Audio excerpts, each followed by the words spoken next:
Hey everyone, I know you have been waiting for this. I have been waiting for this too.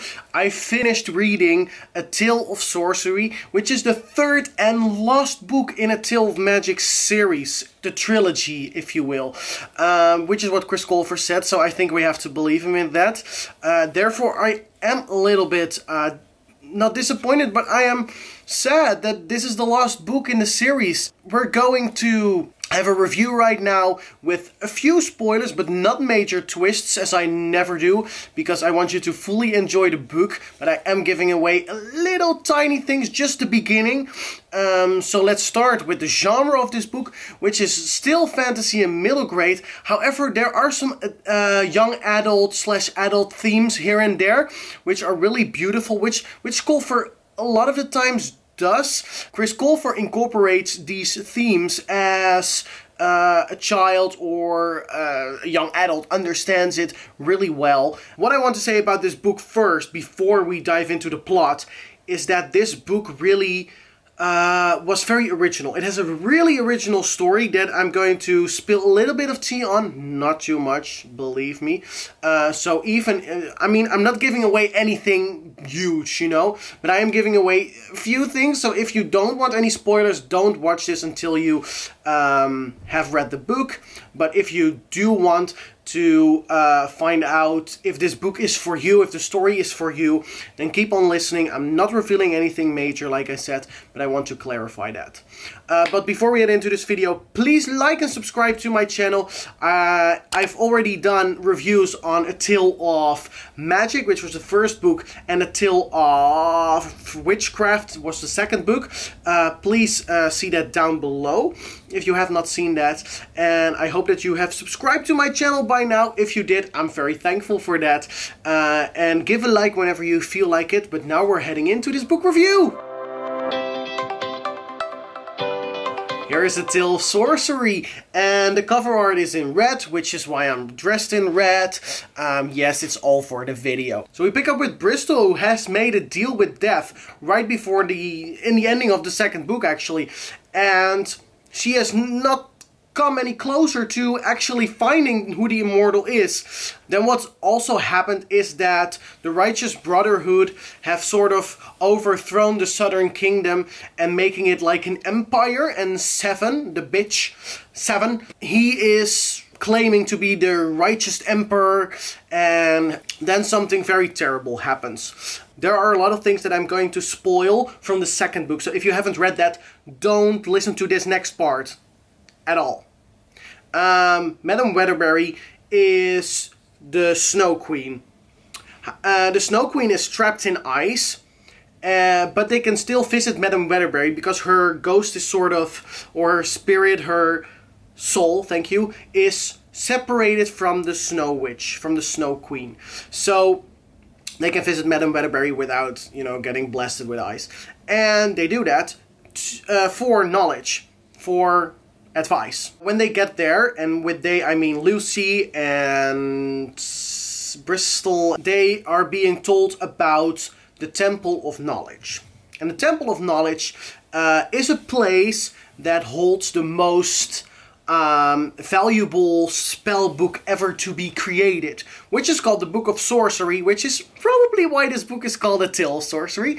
They want to try and find that book, obviously, because that book would also solve problems such as maybe defeating the immortal or getting to know who it is, and they can also overthrow maybe the righteous empire. So that's sort of the quest for the book. However, what I want to say as well, a few small things. There's a gay love story, sort of. Yeah, no, there's a gay love story in this book, and me as a gay person, I absolutely love that books like this explore not only straight relationships, but also gay or something else.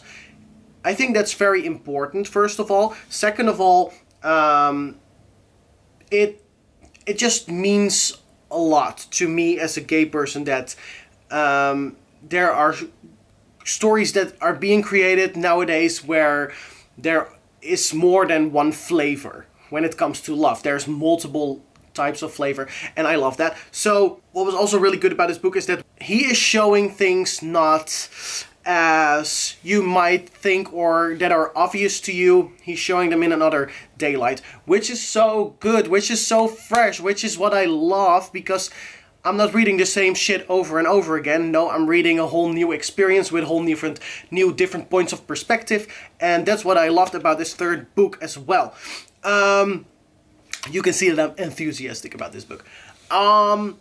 So I don't know if this is a very coherent story, but what I'm trying to say is that I'm going to sort of make a sort of a list, so it's a little clearer. What I'm trying to say is this book was original. It was also wrapping up the series really good. I could have used a little bit more wrap up. It was colorful, as in a lot of colors are being used when it comes to love, other themes.